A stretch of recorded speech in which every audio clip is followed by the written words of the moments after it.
Assalamualaikum warahmatullahi wabarakatuh. We are a Kumpulan Technology Company, and today we are going to present our wireless local area network project report. This report is presented by Muhammad FARISHSYAH bin SAHRIM, AIDIL FAIS bin MAHRIZAL, MOHAMAD bin ROSLIN, IQMAL bin NORHISHAM, and Muzammil bin Muzammil. There are 4 parts to be explained in this presentation, which is Chapter 1 Introduction, Chapter 2 Tertiary Review, Chapter 3 Wireless Line Design, and Chapter 4 Results and Analysis. First is our company organizations.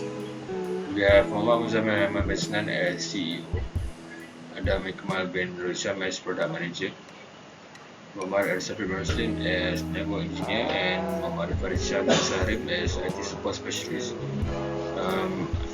Under Network Engineer is also AIDIL FAIS bin MAHRIZAL as an intern. For 1.2, this project involves designing a robust and efficient wireless network for a small company housed in a 3-story office building. Each floor is equipped with a central wiring closet, all interconnected via fiber optics to the main wiring closet on the ground floor, which ensure high speeds and reliable backbone connectivity.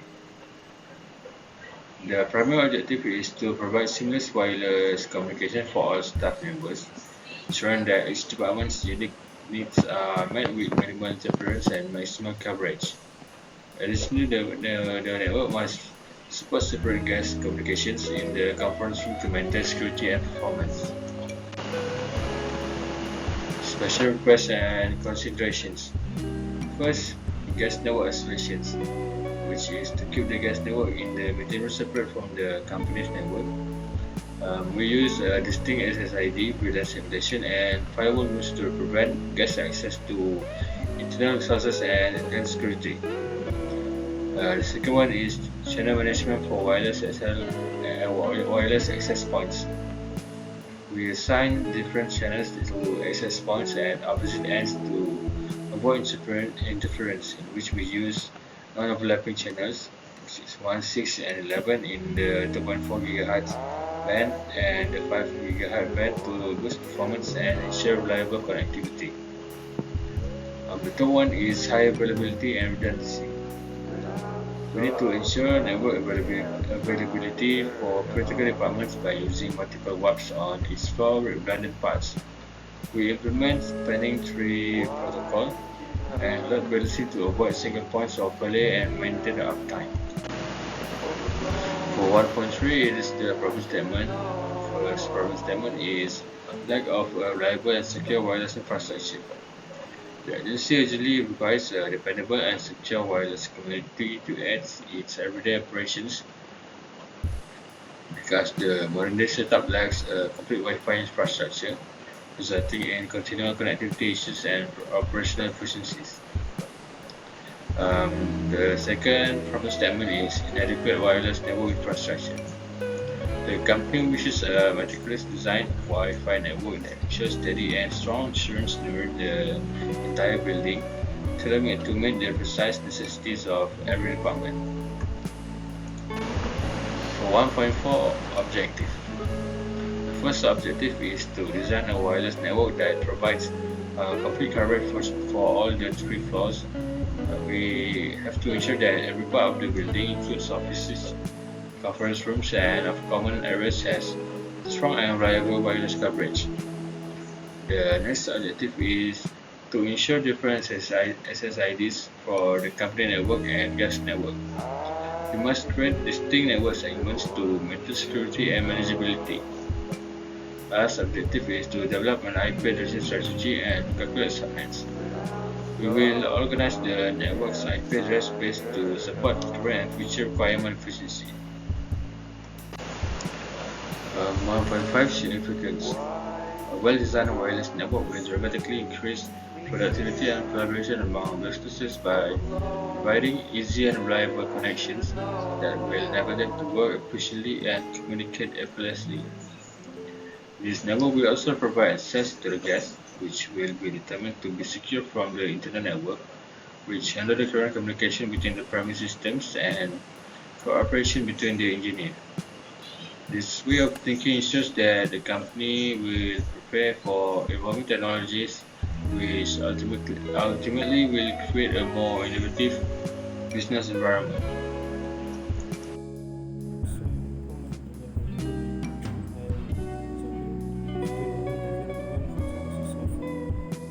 So today I would like to present literature review 2.1 review of wireless LAN technologies. Wireless LAN enables radio waves to be used within devices wirelessly. Its main components are client devices such as PCs, laptops, and smartphones, and access points or APs. The project displays several access points that provide wireless connectivity between several departments, including manufacturing, shipping, finance, administrative, R&D, and IT. The network primarily uses two topologies: a standard star, which is visible in bigger areas where several APs are connected to a central switch or router for smooth connectivity, and star, where multiple client devices connect to a central AP. This configuration largely runs in infrastructure mode, with client devices communicating via APs connected to a central router supporting many devices while offering a structured network topology. The network is segmented into departments, each with their own AP, which improves management, security, and reduces traffic congestion. The architecture is hierarchical, with an access layer made up of APs and client devices that provide end-user connectivity. A distribution layer made up of switches like 2960240 that distribute connections to different floors and departments, and a core layer made up of the central router, which is router 1, and the cloud that represents the internet connection. Devices related to shipping, PC0, PC1, PC2, etc., link to access point PT shipping, whereas devices related to manufacturing like PC3, PC4, PC5, and etc., connect to access point PT manufacturing and its extension on the ground level. The first level contains ID and conference devices, which is PC0, PC1, PC2, and etc., as well as a smartphone, which connect to access point PT-IT and access point PT conference, and R&D devices, which is PC0, PC1, PC2, and etc., that connect to access point PT R&D. The second level contains administrative devices that link to several access point PT administrative APIs, as well as finance devices that connect to access point PT finance. So for 2.2, I will give the review of hardware for wireless LAN. For the first one is access points. So the access point that we use, access point PT shipping, access point PT manufacturing, including its extensive on the ground level, access point PT IT, access point PT conference, access point PT R&D, access point PT administrative, and access point PT finance. For the switches, we have only one switch, which is 2960240 switches, which is distribution layer. And for the router also, we use one type of router, which is central router, router 1. And for the last one, client devices, we use shipping devices, which is PC0, PC1, PC2, and etc. Manufacturing devices PC3, PC4, PC5, and etc. IT devices PC0, PC1, PC2, and etc. Conference devices PC0, PC1, PC2, and etc. Smartphone in the IT and conference category. R&D devices PC0, PC1, PC2, and etc. Administrative devices second level, and lastly finance devices also at second level. So for 2.3, I will give a review of software for wireless LAN. WLAN, which is wireless local area network.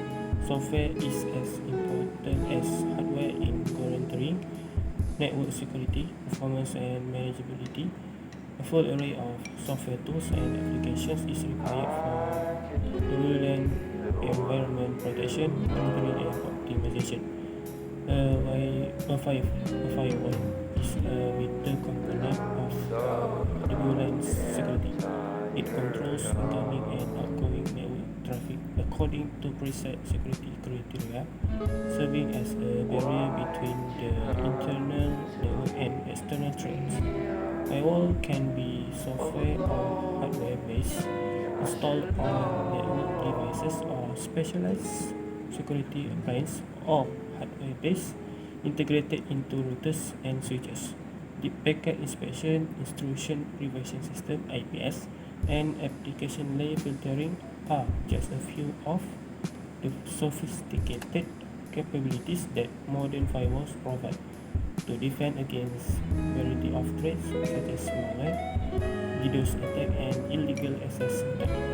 To safeguard WLAN connected devices from dangerous software, anti-malware software is essential. This software detects, blocks, and eliminates malware including viruses, worms, trojans, ransomware, and spyware. It works by looking for known malware signatures, inspecting files, and keeping an eye on system activity. Updates to malware definitions regularly guarantee that the program can identify and counter the most recent threats. Anti-malware software can be installed on individual devices in a WLAN configuration, and centralized solutions can be used to control and keep an eye on the security posture of every device linked to the network. Spyware is a sort of virus that is intended to acquire information about a person or organization without their knowledge. Anti-spyware software especially targets and removes spyware. Spyware can record keystrokes, monitor surfing behaviors, and steal private data. Such dangers are scanned and eliminated by anti-spyware programs, which are frequently included in anti-malware suites for complete security. Updating the anti-spyware software on every device in a wireless local area network will help prevent data breaches and illegal information gathering. To keep the WLAN functioning and in good condition, network monitoring software is essential. With the help of these real-time network activity monitoring tools, managers can keep tabs on device connections, monitor bandwidth utilization, and identify irregularities or possible problems. Typical features include traffic analysis, performance analytics, and anomaly activity notifications. By facilitating prompt responses to security events or performance degradation, network monitoring solutions aid in proactive management and guarantee smooth and effective operation of the WLAN. A specialized tool called a wireless intrusion prevention system (WIPS) is made to detect and prevent unauthorized access to wireless networks. It keeps an eye out for unauthorized devices, rogue access points, and suspicious activities on the wireless spectrum. Administrators can be notified of any security breaches, and malicious connections can be automatically blocked using WIPS. WIPS contributes to WIPS contributes to the preservation of the wireless network's confidentiality and integrity by adding the layer of protection. Devices trying to access the WLAN are subject to security measures enforced by network access control NAC systems. NAC systems evaluate each device's security posture and make sure it satisfies predetermined requirements like having the most recent anti-malware software, right security configurations, and adherence to company standards. If a device doesn't match these requirements, it may be placed in quarantine or denied access until it is fixed. NAC assists in preventing devices that are compromised or non-compliant from endangering the network's overall security. VPN software is required for secure remote access to the WLAN. Sensitive information is kept private even when sent across open or untrusted networks because of the encryption of the data transferred between distant devices and employees who work remotely and needed to access the business network need VPNs more than anybody else since they offer a secure connection that guards against data interception and eavesdropping. Okay, for the 3.5, I would like to explain about access points information. Okay, for the first one, the type of the APIs is ubiquity dream machine, which serves as an access point, switch, router, and security gateway. For the second one is SSID. Okay, for the SSID, we use office Wi-Fi as the primary network name and guest Wi-Fi as the secondary network name for visitors. The third one is channel configuration. Okay, for the channel configuration, we choose non-overlapping channels such as 36, 40, 34 and 48 in the 5 GHz band. The optimal channel can be chosen by the UDM automatically based on the surroundings. For the special clients, UDM can accommodate up to 100 until 200 devices. For speed, it is up to 1.7 gigabit per second on the 5 GHz frequency and 450 Mbps on the 2.4 GHz bands are the theoretical speeds. For the standard, the IEEE 802.11ax or Wi-Fi 6 may be supported by newer models. For security, we use WPA3 when it comes to encryptions. WPA3 offers the best level of protection. If some devices are not compatible with WPA3, WPA2 is also a valid option. To stop visitor devices from connecting to the primary network, turn on guest network isolation, intrusion detection and firewall. For improved security, ubiquitous IDS or IPS and the UDM's firewall communities can be integrated.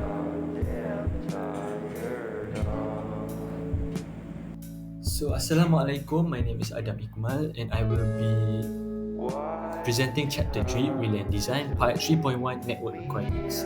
So in this part, we're going to look into the specifications and conditions that must be met to ensure that the VLAN operates successfully. So in this part, we have divided the requirements to 6 parts, which is first one, signal strength, which indicates the level received by the wireless device.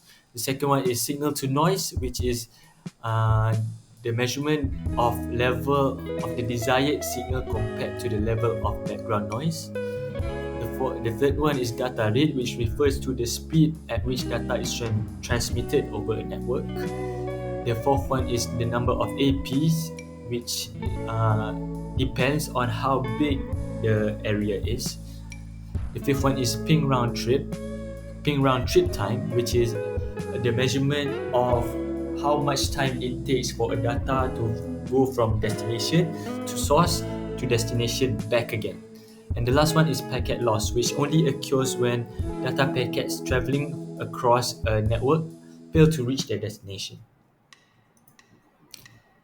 So for this for this project, we have 3 floors, including the ground floor. So for ground floor, we put signal strength at least -65, which ensures strong connectivity and reliable performance for users in the shipping, receiving, manufacturing, sales, and conference room areas. The second one is signal to noise should be at least 20 decibels. Why? Because it is suitable for a business environment to reduce interference and maintain quality connections. So the third one is data rate at least. We put it at 100 Mbps because it is sufficient for basic needs of employees. The fourth one is the number of access points, the least number of access points required on the ground floor. We put it at 4. So it ensures the complete coverage with one dedicated to the conference room to handle guest access. For ping round trip time, at most we put it at 50 milliseconds because it's adequate for responsive network performance. And last but not least is 1%, which is acceptable to maintain good network quality. So for the first floor, we put it at also negative 65 dBm, which ensures a reliable connectivity for the IT and R&D departments. So for signal to noise should be at least 20 decibels because it helps maintain high quality connections with minimal interference. For data rate should be at least 300 Mbps because it is needed for the IT and R&D departments to do due to higher data processing and network usage. So for the number of access points, we put 3.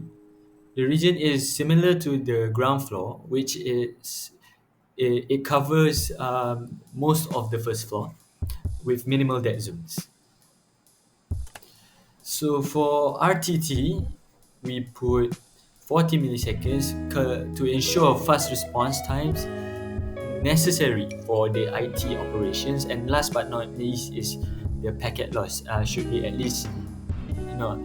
max 2% because it is needed to maintain network integrity and performance. For the third and final floor, we got the signal strength at least -65 dBm.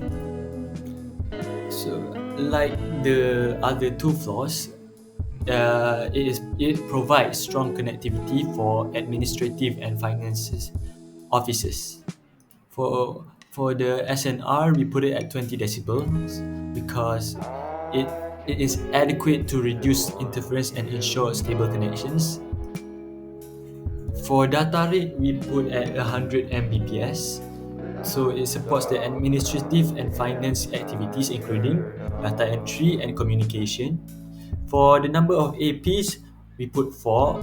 The reason is the same as the other two floors. It provides coverage for the whole floor with minimum dead zones. For the RTT, we put it at least, at most 50 milliseconds. And for packet loss, for the third floor, we put it at 1%. So for 3.2, which is titled capacity, in this section we look into how many functioning devices, are estimated to be on each floor. So for each floor, we listed the amounts of possible devices used in the building. So we'll go one by one too. So for the ground floor, we put 7 laptops, 7 smartphones, and 3 tablets. So for the first floor, we estimated it to be higher than the ground floor, which is 21 laptops, 21 smartphones, and 2 printers. And for the second and last floor, we estimated it to be higher than the other two, with 31 laptops, 31 smartphones, 3 printers, and another 4 servers. So thank you, that's all from me. Until now, I will be back at 4.1. Assalamualaikum, my name is Muhammad FARISHSYAH. In this video, I will be covering on 5 topics, which is 3.3, 3.4, 3.6, 4.2, and also 4.3. We go first to the 3.3. Now, the total coverage area of the whole office building after adding up all of this coverage area is 263 millimeter square. That is a large area, but if we convert it into meter square, we get 263 and 934,000 of meter square coverage areas. We move on to 3.4. This is the floor plan for each floors. In the office, we have 3 floors, which consists of ground floor, first floor, and also the second floor. For the ground floor, we have 4 AD. Now this is where the conference room, the lobby, the manufacturing department, the shipping department, and also the sales department. Each of these rooms are going to have their own access point. The next floor, the first floor, will be only 3 access points. This is where the IT department resides. This is for the R&D department. Notice that in R&D department, the space is really open. Because of that, we have decided to put 2 access points to make sure that the connection is accessible by the employees. The next one is for the layout in the second floor. This part is where the manager's room are located, with their assistant and all. This is where the employees in the finance office will be doing their work.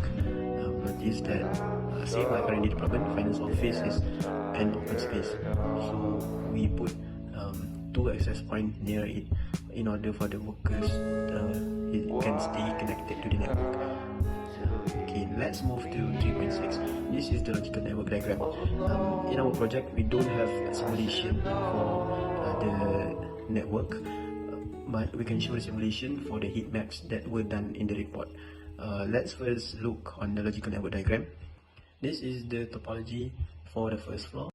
For visual LAN 10, it's for the shipping department. It started with 192.168.10.0, continuing to 20.0 for the manufacturing. For sales, 30.0 for gas with VLAN 40, it is 40.0. For the subnet of the network in ground floor, the wireless access points for ground floor is 192.168.10.2, and the DHCP range is 192.168.10.0 until 192.168.10.150. We use DHCP for the IP generation of the devices used due to the reason of we will avoid the hassle of configuring static IP address towards all of the devices. Doing so will benefit us in terms of less trouble in configuration. The next one is we can save time to do other maintenance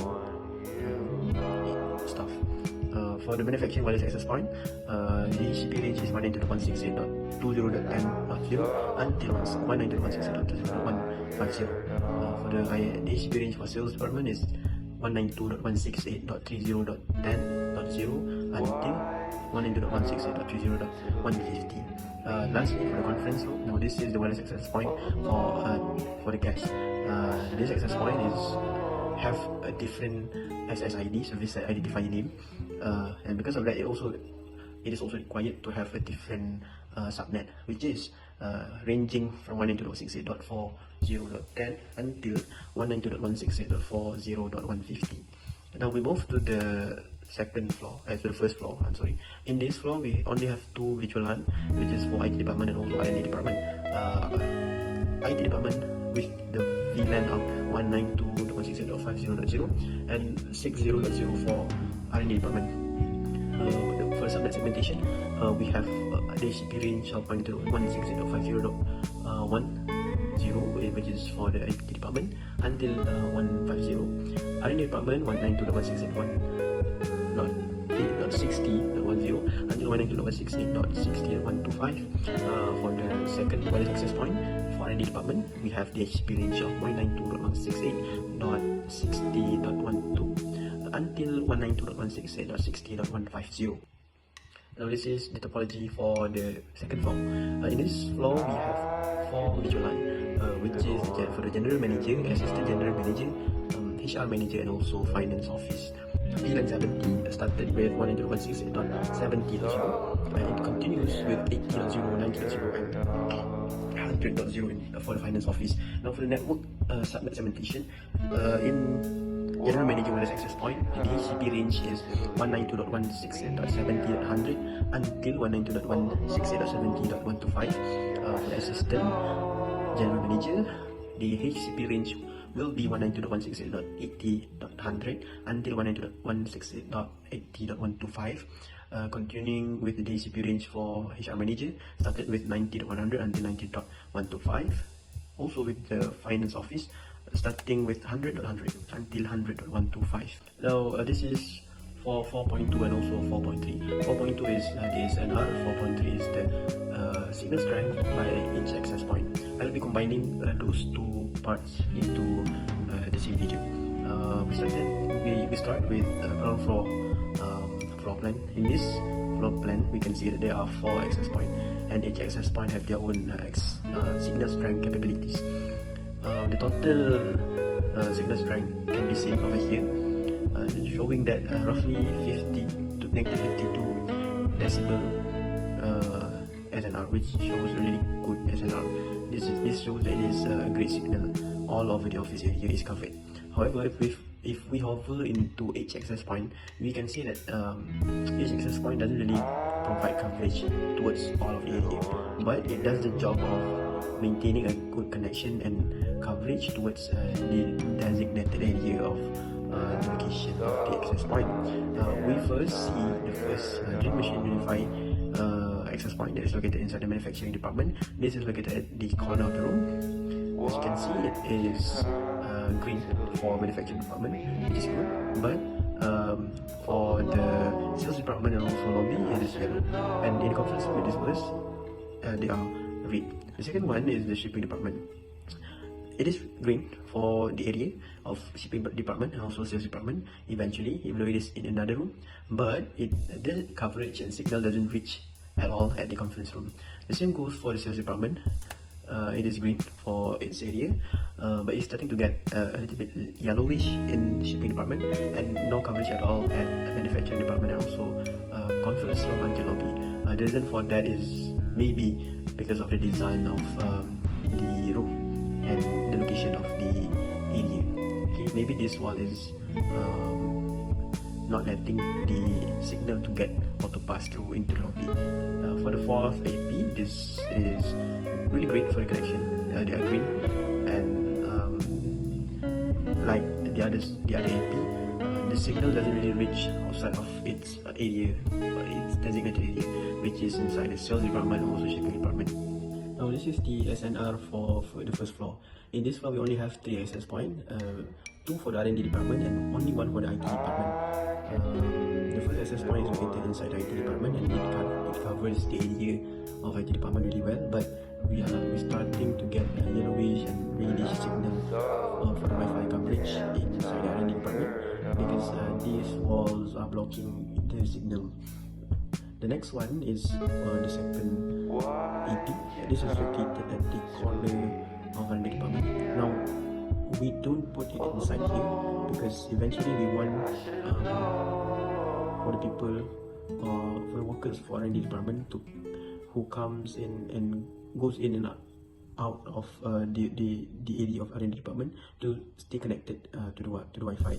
So that is why we decided to put it outside, and as you can see, it is not really strong for the R&D department for the inside usage, but for the outside usage, for the roaming capabilities, it is perfect. The next one, the last one is the AP inside the R&D department. This is located at the corner of the room. This, however, shows a really great connection of Wi-Fi coverage throughout the R&D department open space, and somehow it is also great for IT department side.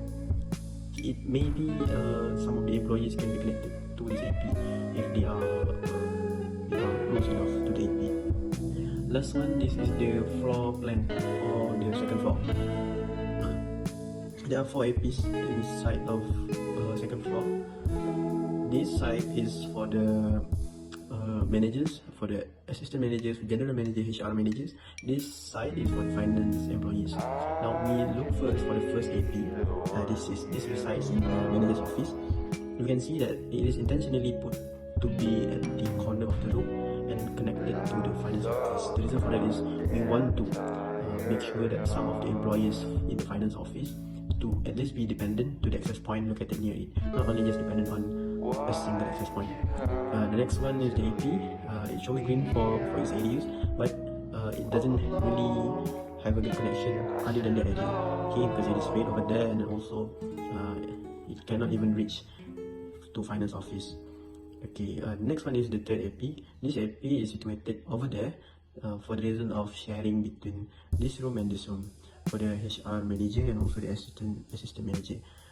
We can see that they share a fairly great connection, but not towards the opposite of the room. The last one is the AP that is located in the finance office. As in the R&D department, it is also an open space, and it is a really big space. So we have decided to put the AP in the middle of the room, in the middle of the edge of the wall. And the reason for that is to make sure that the coverage is well received by all of the employees. Notice that there are some small bits that doesn't receive the signal, and the problem has been solved with the action of locating this access point over here.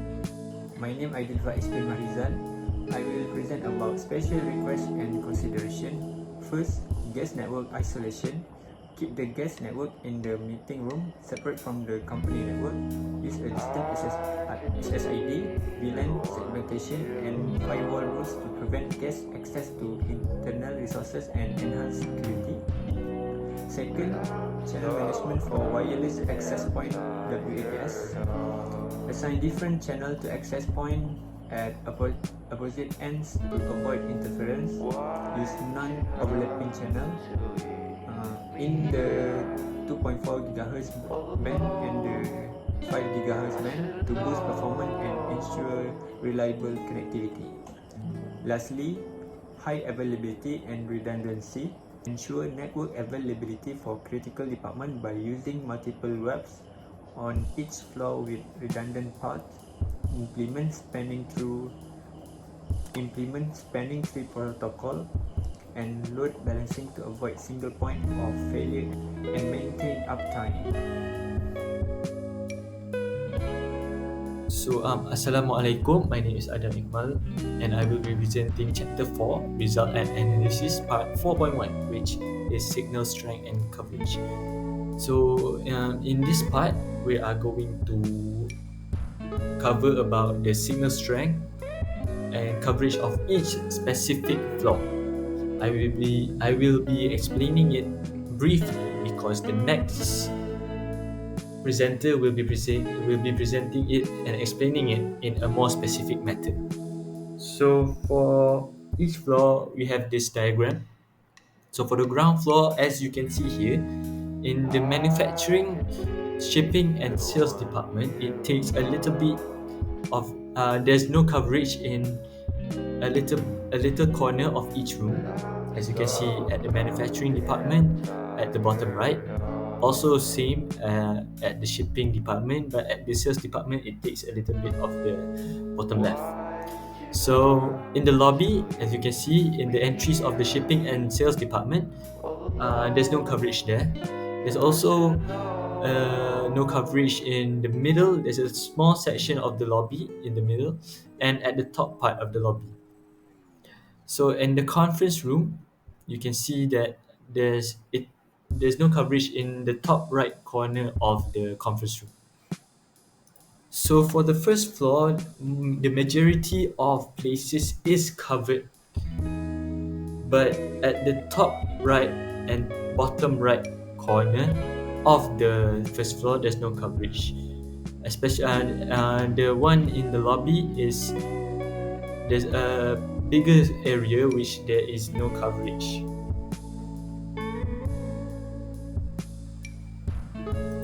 The bottom part, the bottom right part, which has no coverage, takes place in the R&D department at the bottom right area.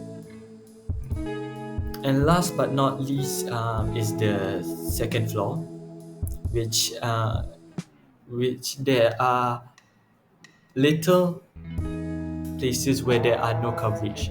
So first we look at the finance office. Each edge of the room has no coverage, but the area is small. So at the administrative office, we can see that one of the rooms has no coverage, but only in the bottom left corner. So the last one, it takes place in the lobby. In the entry of the lobby, you can see there's no coverage until they get into the middle. I will talk about network performance. Packet loss was measured across the network to evaluate the reliability of the wireless connection, especially in high traffic area and during peak hours. General observation: packet loss across all departments remain within acceptable limits, average around 0.3 to 0.7%, peaking between 0.8 to 1.5%.